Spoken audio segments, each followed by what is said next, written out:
Debat akan dimulai dari 3, 2, 1. Yang terhormat Dewan Juri, dapat kita ketahui bahwasannya teknologi sering menjadi sebagai alat bantu bagi manusia. Namun ketika singularitas itu hadir yang dimana keadaan kecerdasan buatan berkembang sedemikian rupa hingga melampaui kecerdasan manusia, mampu berpikir, menciptakan, dan bertindak tanpa memerlukan kendali manusia itu sendiri pada akhirnya. Dengan kata lain, singularitas bukan hanya tentang teknologi canggih saja, tetapi tentang titik di mana manusia berpotensi kehilangan otoritasnya atas ciptaannya sendiri pada akhirnya.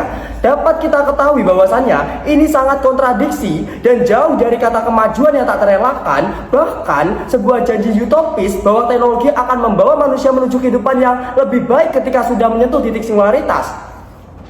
Ini bukan dikotomi basa-basi tentang mana yang benar dan mana yang salah, karena pada akhirnya kami tidak menolak teknologi, kami tidak menolak inovasi, namun kami secara tegas menolak gagasan bahwa teknologi berkembang tanpa batas hingga melampaui manusia, karena kami percaya bahwa teknologi seharusnya alat, bukanlah menjadi tuan. Maka untuk membangun oposisi yang jelas, saya akan menyampaikan 3 argumentasi utama saya. Yang pertama, singularitas bukanlah kemajuan, melainkan ketidakpastian yang membahayakan. Kita tahu bahwa teknologi memang lahir dan tumbuh untuk membantu manusia, tetapi singularitas berbeda. Ia adalah ketika mesin mulai belajar sendiri, menciptakan sendiri, dan mengambil keputusan sendiri tanpa manusia.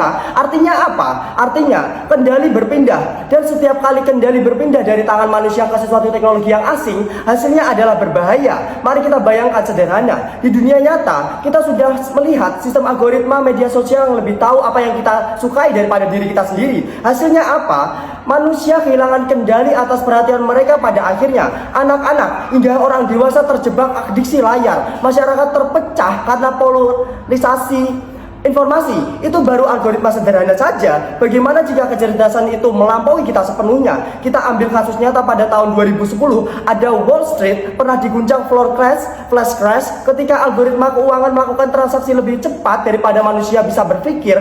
Dalam hitungan menit, triliunan dolar hilang begitu saja. Kembali lagi, itu hanya program dagang saja. Bagaimana jika singularitas hadir dan dikelola bukan hanya saham saja, tetapi energi, senjata, bahkan kebijakan publik? Apakah kita bisa menyebutnya sebuah kemajuan? Tentunya saja tidak, bukan? Lebih lanjut, kita masuk pada poin yang kedua. Singularitas menggurus martabat dan kedaulatan manusia. Dapat diketahui, manusia adalah makhluk yang berbudaya karena ia dapat berpikir, merasakan, dan menciptakan. Tetapi saat singularitas hadir, manusia akan kehilangan peran itu. Teknologi bukan hanya lebih cepat, tetapi bagaimana kalau teknologi bisa lebih pintar, lebih efisien, atau bahkan lebih tepat? Lalu apa yang akan tersisa bagi manusia seperti kita?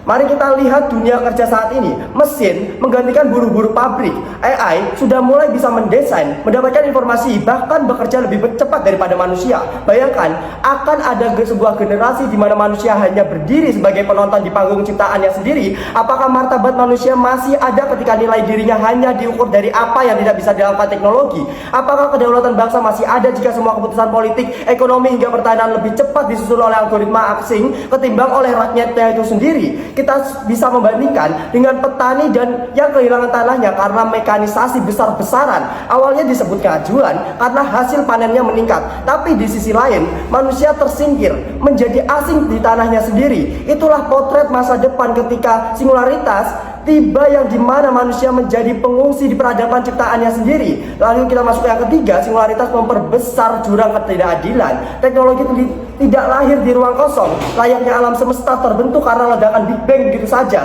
Namun ia diciptakan, dikendalikan, dan dimiliki oleh segelintir pihak. Singularitas pun sama, pertanyaannya sederhana, siapa yang menguasainya? Mari kita lihat kenyataannya sekarang. Teknologi canggih hanya dikuasai oleh korporasi raksasa, oleh negara maju, oleh mereka yang punya kapital. Maka ketika singularitas lahir, ia tidak otomatis membawa keadilan, melainkan memperlebar jurang. Negara miskin akan semakin tertinggal dan semakin miskin. Pekerja kecil semakin terganti dan semakin miskin. Bahkan pendidikan hanya punya mereka yang punya akses saja. Bayangkan anak di perkotaan mungkin bisa belajar dengan handphonenya mereka, bisa dengan tabletnya mereka, dengan internet yang lancar. Tapi anak di pelosok masih berjuang mencari sinyal dan handphone, atau bahkan mereka tidak punya keduanya.